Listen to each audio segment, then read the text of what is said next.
chiedo un parere sulla gara di oggi.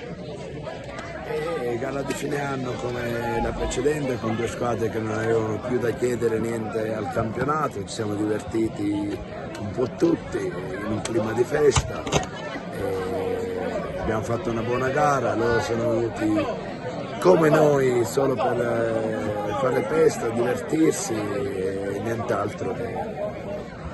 È finita così. È dispiaciuto che Marrone non abbia potuto rincorrere Salerno nella classifica marcatori? No, nella maniera più assoluta. Marrone ha fatto 21 gol a un ragazzo di 20 anni, sono tanta roba. Potenzialmente, per quanto mi riguarda, i capocannonieri sono quelli del Geraci, perché i nostri tre attaccanti hanno fatto qualcosa come 60 gol, e quindi che non lo vinca lui non è un problema. Lui ha fatto il suo dovere, se l'è meritato ed è stato bravissimo. Oggi lo Cicero era la sua ultima partita, ha trovato il gol, forse in posizione un po' al di là, però ha trovato il gol del 6-1, importante la gratificazione per lui. Quanti sono stati importanti i veterani quest'anno in questa squadra?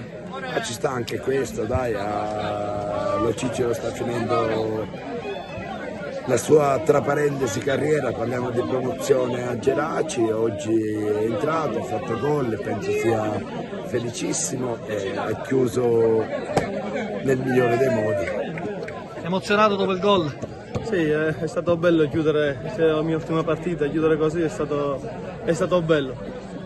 Cosa auspichi per il Geraci per i prossimi anni? Il Geraci è una squadra che da sempre è abituata a vincere, quindi penso che anche per l'anno prossimo la dirigenza e il patron si proteggeranno per fare una squadra vincente.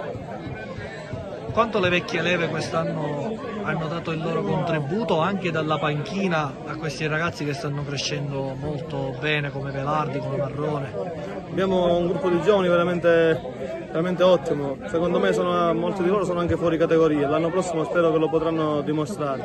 Quello che fanno le vecchie leve è più un lavoro buio, diciamo, però non c'è stato neanche tanto bisogno quest'anno, è stata veramente una famiglia unitissima.